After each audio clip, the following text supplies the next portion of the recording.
Hey nerds, Farmer Jesse here. Welcome to Growers Daily, your daily dose of ecological farming insight. It is Thursday, December 18th, 2025, and today we are talking about how we clean our seeds. Interplant-a-sow-a-companion, not sure if that will make sense or not whenever we get there, and the intersection of gardening, kids, and sports. So let's do it.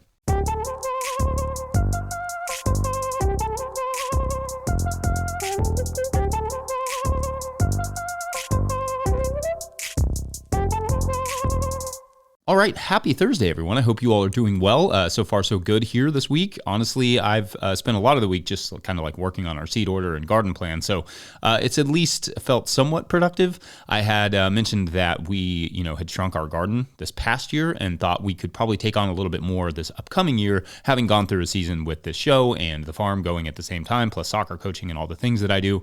And instead of sprawling back out, though, we are just going to try to do better, which I think is a good approach. There were definitely a few things that got away from me last season. So rather than trying to grow into more space, just trying to grow more in the same space that we are currently using and do it better than last year is kind of going to be our approach. I don't think we will ever go back up to the same scale we were at a few years ago, but we're trying to evolve the farm into having more fruit and potentially involving the kids more. So that's kind of the goal for the next year: more kid involvement, better produce, more crops out of the same space, or in fact, slightly less space. It sounds like a plan. And now we have some of the seeds ordered to prove it. Also on the fruit front, I did manage to finally get our dormant blueberries into the ground. It's late, but being almost Christmas. But the reality is that they are going to do better there in the ground than hanging out, sometimes almost drying out in the greenhouse. Anyway, that project is up and rolling. Also, how awesome was that interview with Mikey and Jay yesterday? Loved that. I truly had never really thought about the advantages and or disadvantages of where certain holidays fall in terms of your growing season. Fascinating stuff, and shouts to Jay for joining the conversation this time. All right, so as is our tradition, on Thursday, we are going to take 3 Patreon questions to stay caught up over there. Patreon members, don't forget the December show thread is up for you to decorate with your inquiries. So get those in as we slowly start heading into our growing seasons up here in the Northern Hemi. Our first Patreon question du jour comes to us from Yao King, who asks, quote, "On your show, you share that you're growing popcorn. I've been growing for the last 5 years. I'm the guy that asked the question about 5 cobs in a few stalks this year, by the way, and just started wondering, how do you clean popcorn? I have to imagine there's dirt or dust on the kernels, but I haven't seen any videos on washing the kernels. It almost seems to be the opposite, to keep them dry rather than adding moisture.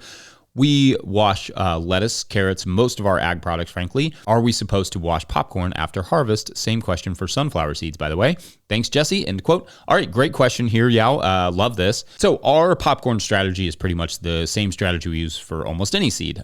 First, we break the kernels from the cob. In our case, we use this like PVC pipe. I think it's like an 1.25 inch with some screws drilled in through the side of it, which folks watching on YouTube can see, but is essentially just something we can shove the cob into and the seeds sort of fall off. Most seeds require a step like that where you either have to break them out of a pod or off of something into a bowl.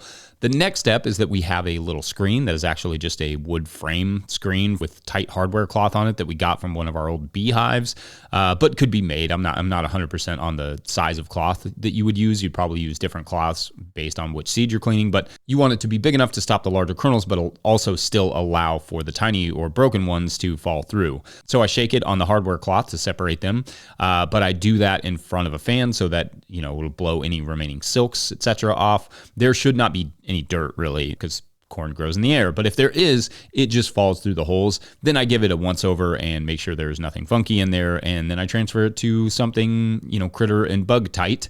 So no water involved. Same for our sunflowers, which I usually just break into whatever container I have around, then transfer the seeds between 2 containers in front of a fan to winnow it. Then I just pick out the little bits and pieces that are left of chaff or whatever else fell in there.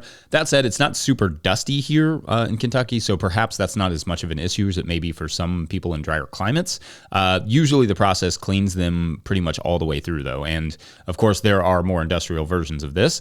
If I'm cleaning a smaller seed, like I did with the onion seed this summer, it's somewhat of the same process, but I just break it out of the pods and then, winnow it a little bit more gently through that wind of the fan because the seeds are small enough that a high wind speed will blow the seeds onto the table. So I will gently toss it in front of the fan if the seed is not too small, allowing the breeze to blow away the chaff, or I will drop it from one container to another, like I do with the sunflowers, in front of the fan and repeat until it's clean, or at least clean enough for me to use and or eat. There are, again, machines for this, but I kind of love doing the small amount of seed that we do by hand. It's simple and enjoyable work for the winter or slower days or boiling hot days in the summer when you don't feel like being in the field.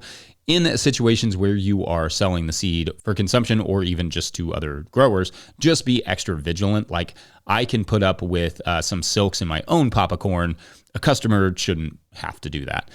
Anyway, maybe other folks have different approaches, and I would encourage you to share them. Otherwise, we're going to take a quick break. When we come back, intersowing, undersowing, interplanting, out of control, BRB. Today's episode is brought to you by FarmRaise. Still struggling with your balance sheet? Your lender's asking for a balance sheet and you're stuck with a spreadsheet mess or guessing your numbers? FarmRaise Tracks takes the stress out of farm finance. With one click, you can generate an accurate, up-to-date balance sheet that shows your assets, liabilities, and equity. No accounting degree required. You'll be ready for loan applications, tax season, or just a clearer picture of where your farm stands. Join thousands of farmers using Tracks to build stronger businesses. Get 20% off with code NOTIL20 at farmraise.com for the lifetime of your membership. Today's episode is also brought to you by Farmhand. Farmers who partnered with Farmhand say they grew an average of 63% this year because it's more than software. Farmhand is your business coach and assistant, helping to sell out, save time, and grow smarter with real data from real farms, shaping websites that convert, campaigns that sell, and fulfillment systems that run smoothly. Curious what that looks like? Meet the founder, Ari, at farmhand.partners/no-till and see the same insights and support the fastest growing farms rely on every week. That's farmhand.partners/no-till. All right, back to the show. If you, the listener or viewer, are enjoying this podcast, getting even a small amount of value from it, consider supporting our work over at patreon.com/no-till-growers. I will try to get to questions from everywhere the questions come in, but I will always get to your Patreon questions. Now, today's second Patreon question comes to us from Patreon member Fluxion, who asks, quote, I don't know if this is worth any video or not, but I am watching your video, Companion Planting versus Interplanting. Is interplanting the same as Elliot Coleman's concept of undersowing? End quote. All right, so of course it's worth a video. Anything's worth a video. This is a great subject. So let's take each one of these topics sort of individually and break them down. First, intercropping, also sometimes called interplanting, is growing two or more crops in the same space at the same time or potentially overlapped. So an example might be here, where if you're watching on YouTube, you can see Hannah planting lettuce in a bed that we also had leeks. That's a form of intercropping, again, also called interplanting.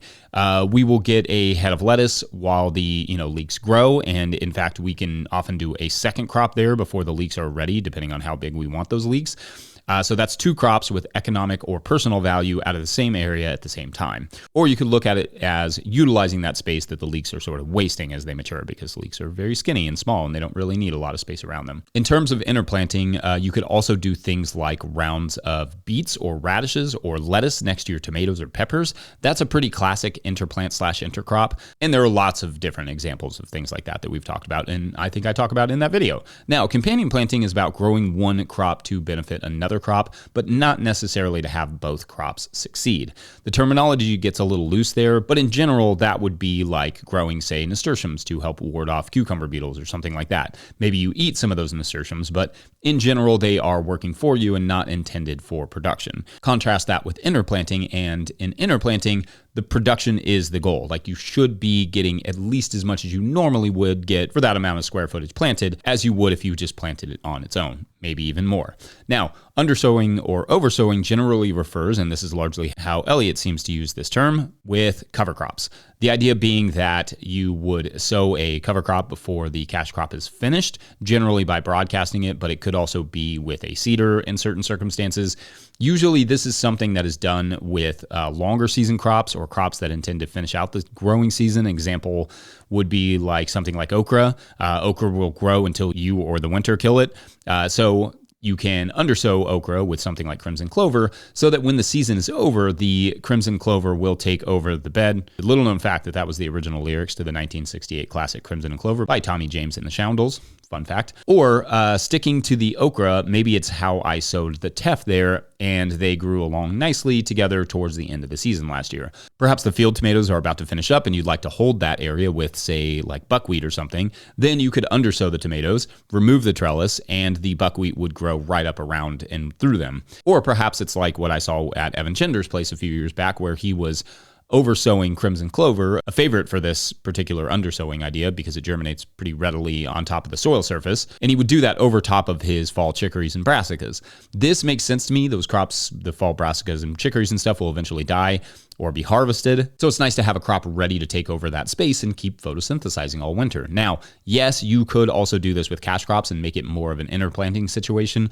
but that's a little trickier with seeds. An example, though, might be broadcasting something like arugula into a bed of beets right before the beets are finished, watering it in really well, and then hauling out the beets and letting the arugula germinate and grow.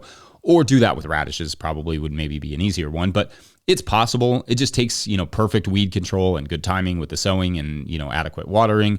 If you do not time all that well, the arugula could overtake the beets or not germinate. Plus, you'd have to know that you do not have significant flea beetle issues in that area and or be prepared to immediately cover them. So again, it's possible, but whether or not it's a good idea is a bigger question. Anyway, I hope that clears it up for you a bit. I've spent a lot of time and garden space on this particular subject, so if you all have follow-ups, I probably have some sort of answer for you. Let me know. Otherwise, we're going to take one last quick break, and when we return, jujitsu, kids, and gardening. That will make sense in a minute. Be right back. Today's episode is brought to you by Johnny's Selected Seeds. Johnny's Selected Seeds is a proud supporter of Growers Daily. At Johnny's, they do more than sell seeds. They grow them. They trial them to see how they perform on Johnny's research farm in Maine and across the U.S. and Canada. Only the best varieties are added to their catalog and website. When you need proven varieties you can count on and detailed guidance from seedling to harvest, consider Johnny's your trusted growing partner. JohnnySeeds.com. That's JohnnySeeds.com. All right, back to the show. All right, our third and final Patreon question of the day comes to us from John Scott Vowell, who writes, quote, Farmer Jesse, longtime nematode, first-time caller, you recently shared an incredible idea about a summer camp that would combine soccer and farming. I called it Farm FC. I still want to do it. Anyway, that concept has sparked some action down here in 7B. In February, we started a program with an alternative high school that serves students who have been expelled from public schools due to incidents involving violence. We come to school once a week, roll out some mats, do an hour of jujitsu, take a short break, then do an hour of gardening/horticulture. The students seem to find the combination to be therapeutic. The early sessions of jiu-jitsu can be a bit of a shock to the students, so one of our team members is an occupational therapist that focuses on young people. Could you share any insights on the combination of sport and agriculture and its introduction to the young mind? End quote. Well, first of all, that is very cool to hear that this idea sparked such a cool program. Amazing stuff, and I absolutely love this, and the work that you're doing there is very cool. I've never taken jiu-jitsu myself, but I know that it teaches, a lot more than just like physical stuff. Like it's a lot more about life skills and discipline and calm and confidence. So I appreciate the idea, and I'll bet it's super fun for the kids. Now, to be clear, I'm not a child psychologist or anything close to it, so I can only talk from opinion and observation, but I certainly have some thoughts in this regard. The first thing I will say is that kids are just kids. They are neither good nor bad. They are simply products of the environment around them, which can sometimes be significant neglect or trauma or fear that can lead them to violence. Kids thrive in structured, positive environments, whether that's soccer or jiu-jitsu or baseball or what have you. Providing them with that can be huge for their confidence and for their lives. As a coach, I've had the privilege of working with kids who are all over the place in terms of their economic situations, their parental support, their mental health, and I can see how sports help to give them some reprieve, improve their confidence, and just give them some much-needed positive support. And then to throw gardening/nature into this, it is really to bring something special to them, because it's not just, gardening and farming, etc. is not just about the health and wellness that comes along with being outside, growing food, eating fresh veggies, playing in the dirt. It's not just the activity and the muscle movement. It's also empowering them with the knowledge of how to do something like grow your own food. No one can ever take that away from them. I love that you're doing that work. We cannot punish people, and especially not children, into goodness. A path to something better, something more positive for them needs to be provided. More positive environments, more helpful, supportive environments, and skills. Lots of skills. They need to be seen and loved and supported. Sports, gardening, I think these are really exceptional and complementary tools for building confident, skilled children children, healthy children. The two work really nice in tandem, I think. I mean, I've long wanted to incorporate some gardening into my soccer stuff and vice versa, like the Farm FC idea, because the skills required to play soccer are only part of the equation, right? The diet and discipline required to play at a high level, for instance, and not to mention the strength and endurance, can largely be achieved through gardening, or like taught through gardening. That said, working with the soil is a great complement to anything people want to do with their lives. It literally keeps us grounded and gives us, a skill no one can take away, like I said. So congrats on the work you're doing there. I love stories like that, and would love to hear more. If you all have one, or if you're working on something like that, let us know. Otherwise, I think we are done here on this Thursday. Don't forget, No Till Growers is now officially a nonprofit 501c3, so donations are tax deductible and greatly appreciated. So please make sure to like and subscribe and or follow wherever you're getting this podcast. That's an easy way to help us out as well. Enormous thank you to all of our show sponsors, and if you'd ever like to sponsor this show, you can reach out to Farmer Michelle at notillgrowers.com. Huge shouts to Willie Breeding for the theme music, Mike Hilbert for the production help and editing, and also my wife Hannah for everything in the world. Also, shouts to Epidemic Sound for the background music that you can hear. That. Pick up a hat or a copy of my book, The Living Soil Handbook, at notillgrows.com to support this work. Like, if you're like, I love that this is all free and anybody in the world can watch it at any point or listen to it at any point and learn something, then yeah, you can buy a book and show your support. Big thank you to everyone over at patreon.com/notillgrowers, where at a certain level, or if you just bump up from one level to another, or you sign up in the month of December, you get a shout out on the show. So no new signups today. Poor Mr. Lakes. I feel like Mr. Lakes, he loses his job and then he gets his story condensed to a quick Friday, conclusion. So anyway, it's been a rough week for Mr. Lakes, but we will hear the rest of, he'll get his story finished tomorrow, and it's probably kind of the life of the teacher anyway. So much love to all of you who support this work, and shouts to all of our teachers out there. You rock. Anyway, thanks for watching and or listening. We will see you tomorrow for Feedback Friday. Get in your feedback. Bye.